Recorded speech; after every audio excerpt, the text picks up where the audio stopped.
with a voice that's so recognizable to millions, how hard could it be to sing Robbie Williams tracks for his Better Man biopic?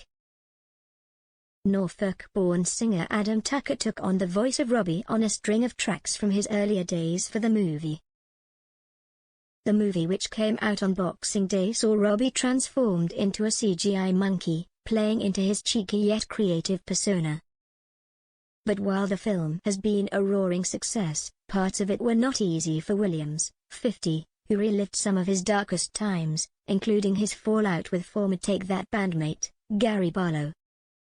Stoke-on-Trent-born Robbie dramatically left the band in 1995, sparking heartbreak and tears across the nation.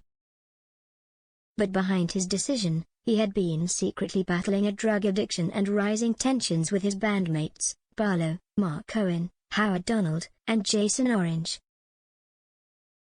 It also explores his relationship with All Saints singer, Nicole Appleton, who wept after watching the movie. Williams said he felt shame over the way he treated the singer during their relationship after seeing it play out.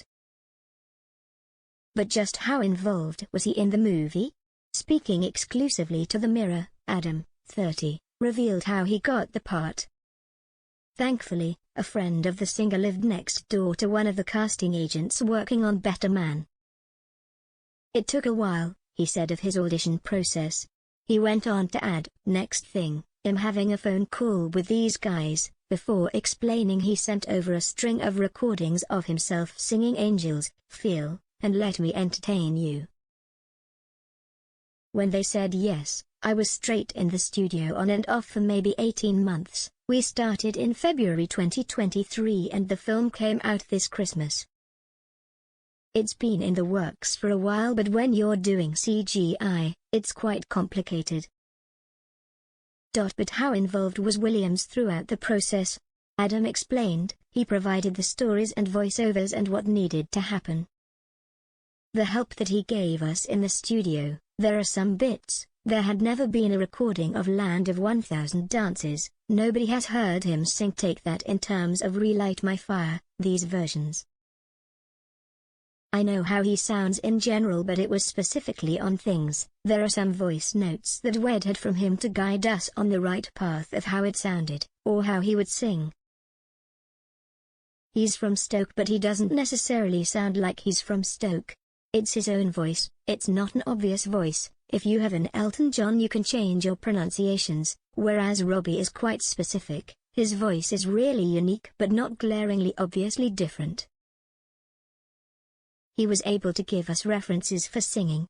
But away from the studio, Adam somewhat glued his headphones to his head as he delved into the Robbie archive, rewatching live footage from his early days as a solo artist, including that performance at Nebworth. Let Me Entertain You is live, obviously it was recorded in a studio, Adam said before continuing, but that was jumping around in a studio with a microphone, it was the only way you can capture the voice and microphone. He was involved but not load. It's very honest, Adam said when asked to what extent Robbie was involved.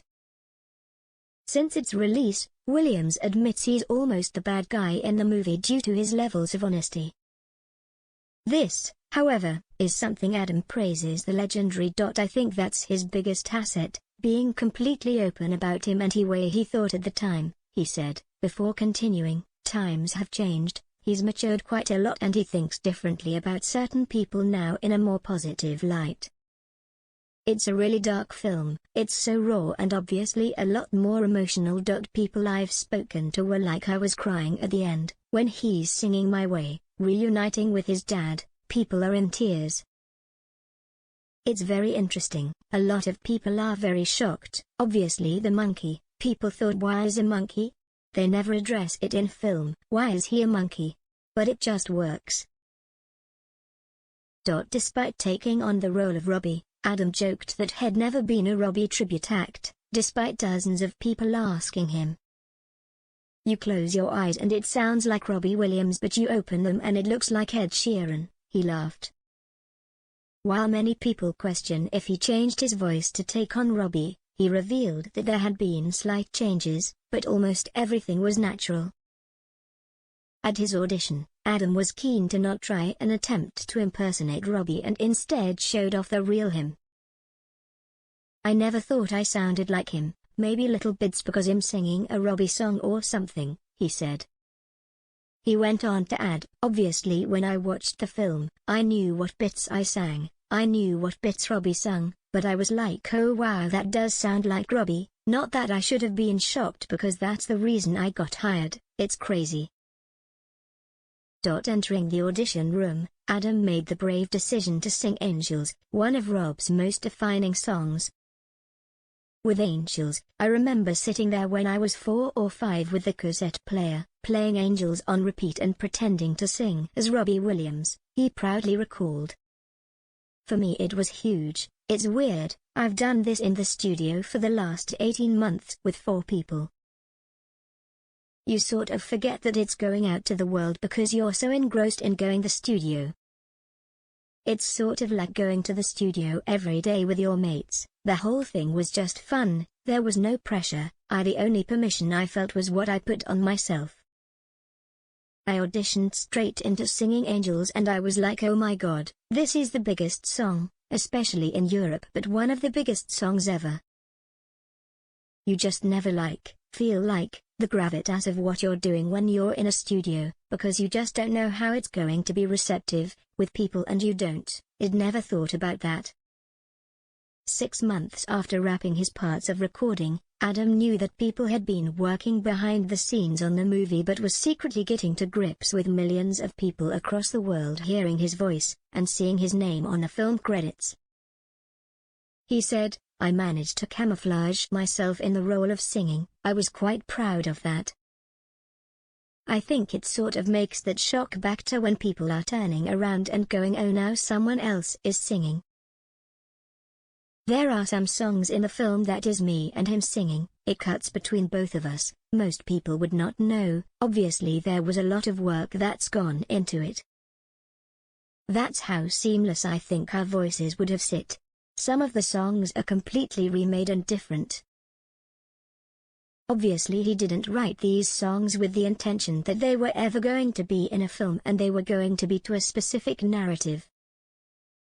That's sort of why I was hired, to bring that narrative to life in the singing, when he's driving a car when he's just been fired from Take That, or Angels when his grandma dies. It's these emotionally charged scenes that are not specific in the original recording, so they had to re-record these and wanted me to come in. Obviously Rob's voice has changed, you get older, your voice changes, so they wanted someone who could play the younger versions of him. But Adam's not slowing down anytime soon. Following the ongoing interest in Better Man, he's taking some time to work on his own music. Currently, he shares insights into his music career with his TikTok followers.